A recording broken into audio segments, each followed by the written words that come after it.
Pemuda yang viral usai terekam CCTV mencuri sepatu di sebuah kos-kosan di wilayah Pemogan Denpasar akhirnya diamankan polisi. Pelaku berhasil diamankan pihak berwenang tak berselang lama usai dilaporkan oleh penghuni kos-kosan pada Senin 26 Agustus 2024. Pelaku yang merupakan pemuda asal Lumajang kini diamankan di Polsek Denpasar Selatan. Menurut informasi, selama melakukan aksinya pelaku telah mencuri sebanyak 20 pasang sepatu.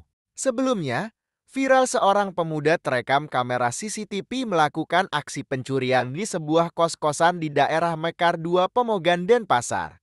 Kejadian tersebut terjadi pada Senin 26 Agustus pada malam hari. Dalam video yang dibagikan oleh akun Denpasar Viral, terlihat seorang pemuda dengan menggunakan kaos hitam dan celana pendek masuk ke dalam sebuah kos-kosan. Sebelum masuk melalui pintu gerbang yang dalam kondisi tertutup, pemuda itu terlihat kelingak-kelinguk memantau situasi di sekitar lokasi.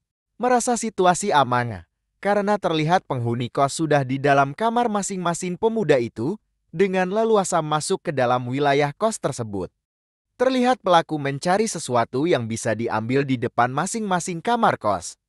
Rupanya yang menjadi target adalah sepatu-sepatu mahal dari penghuni kos.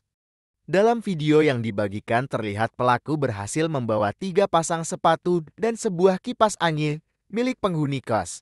Bahkan disebutkan bahwa pelaku juga sempat mencuri di kos yang sama pada minggu sebelumnya.